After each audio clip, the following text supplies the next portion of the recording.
for not prepared.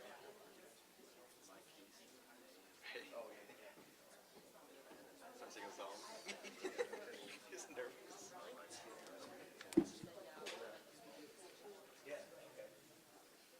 And then this is Jessica. She's going to move your order a little bit. Hi. So if we just want to split straight down the middle and then do 2 rows, a back row and then a front row, and then mirror it on this side, just so you guys are all seen from either side of the podium.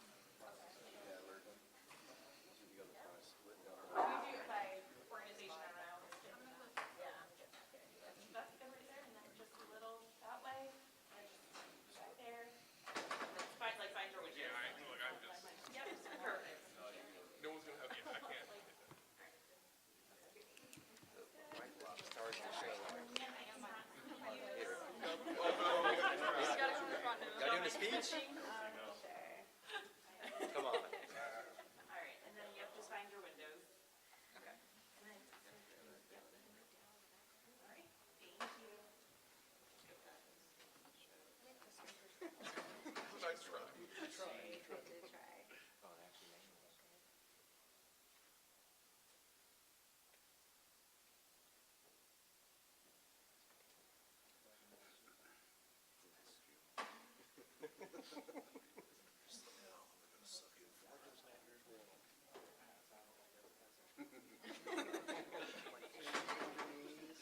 Keep the blood flowing. I don't want to block it. Right. That would be really sad for us.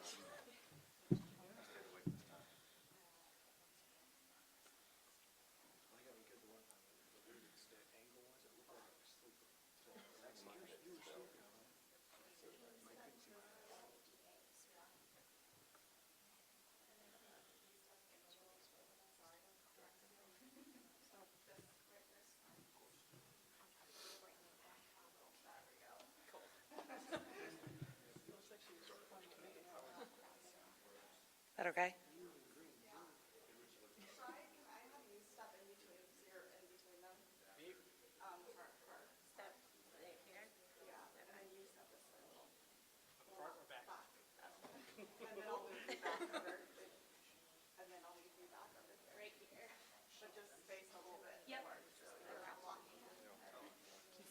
I would say as long as we can see all your faces. All right.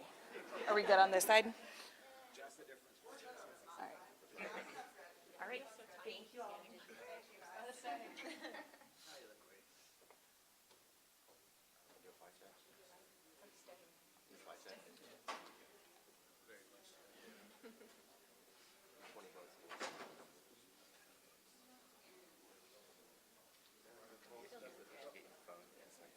It does. We'll work it out somewhere in there. One of our decks is 6'9". Well, that's I would be scared to see him coming. long. I already get my head on enough stuff. I think so. No. Yeah.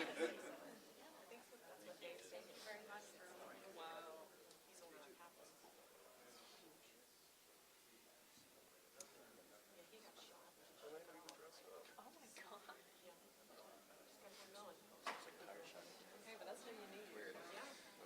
Automotive shops.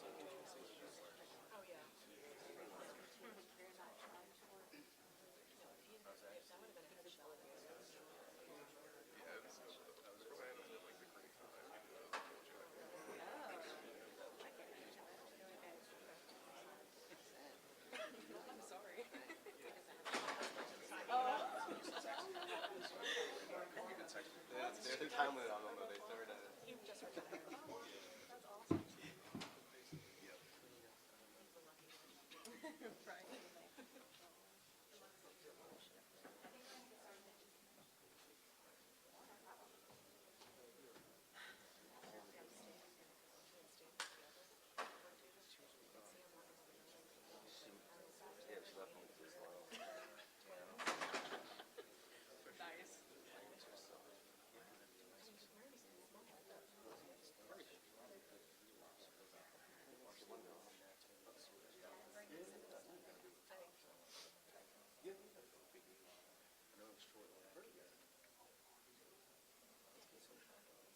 Good morning, everyone, and thank you to each and every one of you for being here.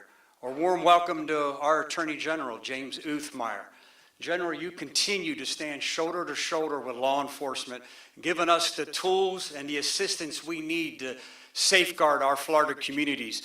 This case is yet another example of how successful we can be under your leadership. Thanks for being here in Tampa today. Also, if you give me just a minute, I want to welcome and express some gratitude for some folks that were instrumental in the case that we're announcing today. Major Fred Hinderman with the Osceola County Sheriff's Office, Assistant Chief Michael Connors, Lieutenant Michael Kirshner, and Sergeant Kelly Anderson with the Clay County Sheriff's Office, Sergeant Matsui, Detective Hackney, Detective Titcomb with Jacksonville Sheriff's Office, Detective Spencer Hubble with Pasco Sheriff's Office, Lieutenant Amy Corlett with the Pinellas County Sheriff's Office, and Detective Eric Brown. Supervisory Special Agent Joshua Rios, Special Agent Jackson Athade with the Florida Department of Law Enforcement. And two of our corporate partners, Mr. Art Lazo, Vice President of Asset Protection with Speedway 7-Eleven, and Mr. Kelly Harriton, Director of Asset Protection with Racetrack. I want to thank all of you for being here today. Every single individual that I've announced their presence here today, and their organizations, along with organizations, some of them that weren't able to be here today, were instrumental, critical in the dismantling of an organized criminal enterprise that was responsible for 350 diesel fuel thefts at 70 locations throughout 70 different locations at 13 different counties. Let me repeat that because I butchered it up. These individuals are responsible for 350 diesel fuel thefts at 70 locations within 13 counties across this great state. They're responsible for stealing and the theft of 185,000 gallons of diesel fuel with a retail value of about a $650,000 loss.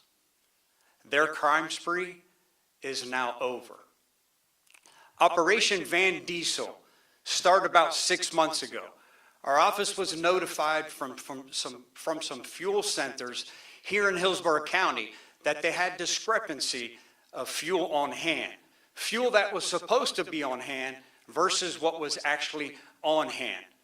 The case was turned over to our organized crime unit, who immediately observed that this was a trend. This wasn't just a single theft, it was multiple thefts. Cooperating with several agencies throughout the state of Florida, saw that this was a trend that was occurring throughout Florida, and you'll see that on the map that's being shown. So as they're conducting surveillance and working with every partner that you see here, they started identifying a trend. Most of the thefts occurred late at night. They would pull up in a van, usually a Dodge or Chrysler van, sometimes pulling a trailer, sometimes not, and they would pull on top of the covers, the metal covers that cover the in-ground storage diesel fuel tanks. They would move the piece of metal, whatever they had, in the floor with these makeshift tanks, 500-gallon tanks in these vans, and they would lower their pump into the tank, and within minutes could steal 500 gallons of diesel fuel. They would then take this fuel to large tractor storage facilities and sell the fuel for $2 a gallon. $2 a gallon when the national average is about $3.74 a gallon. So about a 50% discount to whatever customer they could find. Now think about the theft that's occurred. Yes, these corporate centers and fuel centers have lost that income. They are the victims. But this isn't a victimless crime. Think about every honest operator who now has to pay more at the pump because of these thefts. Even more so. Let's talk about the safety of these makeshift tanks in these vans and trailers that hold 500 gallons. These individuals, these criminals were out driving around on our Florida roadways where our families drive. A simple traffic crash could have been catastrophic. General Uthmeyer and his office of the Statewide Prosecution's Office has been instrumental. They assisted and helped us obtain 103 search warrants and 41 subpoenas that resulted in the arrest, in the issuance of 11 arrest warrants. 10 out of 11 of these individuals have been placed under arrest. 8 of them have already been extradited back to Hillsborough County. And here we go again. 7 of them have no lawful standing here in the United States. 4 of them, when we arrested them, were also served with arrest warrants from previous diesel fuel thefts. They face a litany of felony charges, with the most egregious being racketeering. I want to take just a minute and thank the Organized Crime Task Force. This is some good old-fashioned police work.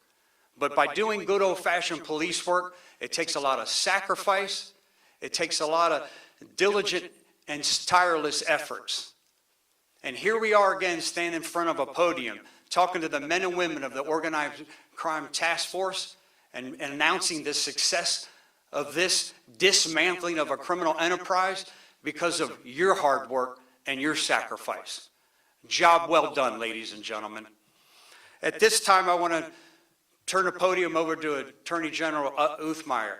Again, General, you have rapidly established yourself as a force multiplier, delivering on your priority and steadfast commitment to protecting every Floridian. General, I'll turn the podium over to you. You see these big cities across the country right now that are struggling with crime, turning down the president's offer to come in and help prevent crime. It seems senseless to want to turn away help when you have murder after murder after murder happening in a lot of these cities like Chicago. You know where that's not happening? Right here in Tampa, Florida. This is a big city. There is not a crime problem. And it's because of this guy right here. It's because of the leadership of the sheriff, his wonderful team, and all the law enforcement partners standing here behind me and up and down the state. In Florida, we enforce the law. It's just that simple. And today is another great example of enforcing the law. I want to thank the Organized Crime Unit. Seems like we were just here a few weeks ago for their continued good work. Again, this is revealing how a lot of crime is directly tied to the open border crisis. This wasn't an effort to go find a bunch of illegals. Yes, we're doing that too. But this was an effort to take down a sophisticated organized crime ring. And then lo and behold, all these guys are not U.S. citizens. 6 of the 7 got through under the Biden parole program, where they just handed you a piece of paper with some court date several years out, and maybe you show up, maybe you don't. Another one got through just completely undetected, a getaway. All these individuals have been working together across many counties. They thought they could get rich by cheating our laws. And instead, they're going to be looking at a long time behind bars before they're ultimately deported back where they came from. But rest assured, they will be held accountable here first before they're sent back home. Today, I also am pleased to announce that we are going to be issuing both criminal and civil subpoenas against White Hawk carriers. You might remember the recent incident down in southeast Florida where you had an illegal alien who was given a trucker's license, a CDL license, by both Washington and California. He engaged in a very dangerous U-turn that ultimately cost 3 people their lives. In Florida, we don't just talk the talk. We're going to use every tool, every legal tool at our disposal to fight back and protect our citizens. So today we'll be issuing these subpoenas against the employer of this individual. As a reminder, this guy did not know how to speak English. He could not read road signs. He never should have received that CDL license in the first place. Not only was he illegally here in the country, but he also did not have the competency, the skill set. There's no way he went through the proper training in order to get this license. In addition, we've sent legal demands to both states, Washington and California, to get as much information as possible in how this individual obtained these licenses and how many other illegal aliens who do not speak English, who do not have the competency to drive such large commercial vehicles, how many of them are out on the roads endangering American families. So we'll have a legal fight ahead of us, no doubt. These sanctuary states, for whatever reason, want to double down and protect criminals, but we will continue to fight the good fight, and we will prevail. So again, thanks to the sheriff for having me. Another great success in cracking down on bad guys that want to steal from our families. We'll hold them accountable, and we'll keep this state safe, strong, and free. Thank you. Thank you, General Uthmeyer. At this time, I'd like to invite to the podium Art Lazo, Vice President of Asset Protection for Speedway 7-Eleven. Thank you, Sheriff. Well, Art Lazo with 7-Eleven. I first off just really want to express our gratitude to Sheriff Chronister, to the Attorney General. Just fantastic collaboration all the way across the board. On August 5th, the Organized Crime Task Force executed a major operation, traveling across multiple counties to carry out arrests and search warrants. And thanks to their efforts and the support of Clay County, Jacksonville, Orange County, Osceola, Palm Beach, and the Florida Department of Law Enforcement, these individuals were arrested with charges including racketeering, conspiracy, money laundering, and another suspect has been arrested since that date on the 5th. I do want to recognize within my own team at 7-Eleven, Investigator Jessica Garcia, who played a key role in uncovering and documenting these thefts. Her work helped link 136 separate incidents across 46 stores and multiple brands, totaling more than 55,000 gallons of stolen diesel, a loss of over $200,000. The collaboration was key from the beginning. We worked closely with investigators at Racetrack. I want to thank Investigator Katie McCroskey and Kelly and his team for their openness and collaboration. This kind of teamwork across retailers is essential when facing organized crime. Looking ahead, we're committed to continuing this collaboration with law enforcement and our peers in the industry to pursue theft to the highest degree of the law. Thank you. Thank you, Mr. Lazo. And now I'd like to invite Mr. Kelly Harrington, Director of Asset Protection for Racetrack.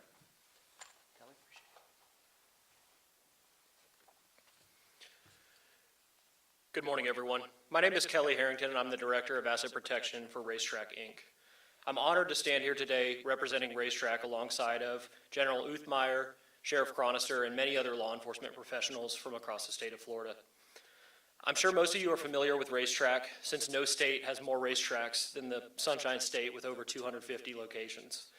We've called Atlanta home since 1976, and we're set to unveil our 600th store in the company this fall. I've served as Racetrack's Director of Asset Protection for several years, since 2022, and I can assure you that our company places the safety and well-being of our guests and team members as our top priority. Any criminal activity doesn't just hurt Racetrack and the communities that we faithfully serve, but it creates real safety risk for our team members and our guests. Typically, our company's interactions with law enforcement across the 14 states that we serve involve responses to various crimes, and we thank them and appreciate those relationships for the thankless work that they do to protect our stores, our team members, and our guests. But today is a good day. Today we are celebrating and sharing how the relationships we've developed with state leadership, various law enforcement agencies, and private sector partners have helped curb a fuel theft crime ring. This prosecution is one of the largest statewide cases of its kind, dismantling a criminal network of fuel thieves who have severely impacted Florida businesses, communities, and taxpayers. I want to give a special thanks to Racetrack's corporate investigator, Katie McCroskey, for her tenacity and persistence in this case, spanning nearly 18 months of investigation, tying together dozens and dozens of impacts across numerous stores. I also want to thank our 7-Eleven partners, Investigator Garcia, and the leadership of Art for their team's contributions and partnerships on this case. The strong leadership of the Governor's Office, the AG's Office, the Office of Statewide Prosecution, the sheriffs and law enforcement professionals across the state of Florida, they're sending a strong message that there's a zero-tolerance policy for organized retail crime and threats to our critical infrastructure. On behalf of our company and the thousands of team members who serve Floridians day in and day out, we want to thank you to everyone who made this victory possible.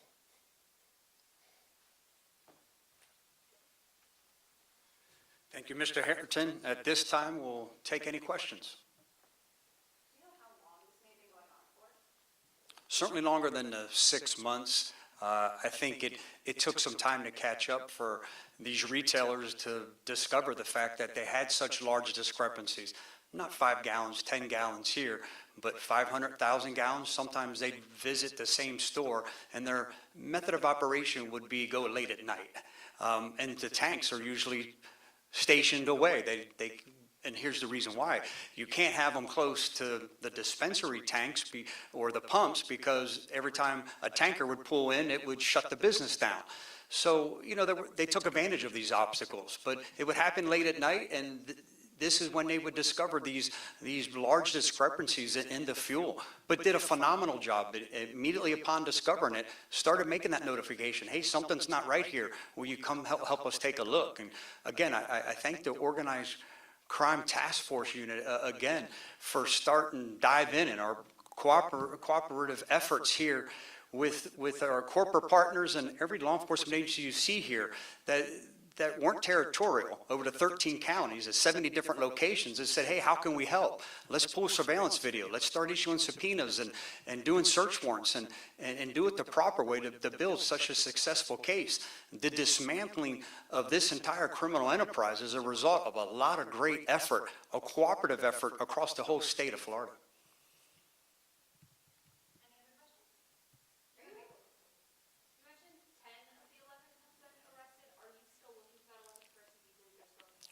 We are. We've arrested 10 out of 11. 8 have been extradited back to Hillsborough County. The 11th one, I feel we're very close. We've been getting a lot of help and assistance down in South Florida, and hopefully within the next day or two, we'll be announcing that he's under arrest and on his way back too. Thank you, everyone. Have a great and safe day. Thank you. Thanks for making the trip. Thanks everybody for being Those of you who don't know our Attorney General, please introduce yourself. Yeah. Please. Hi, Katie McCroskey, nice to meet you. Really appreciate it. Thanks for Eric Brown. Carlin. General. Yeah, good to see you again. Good to see you guys. Busy, huh? Yeah. Thanks for making it out. Yes, sir. Absolutely. We're affiliates for the ORC. But they watch it. No, I mean, you're 85. Yes.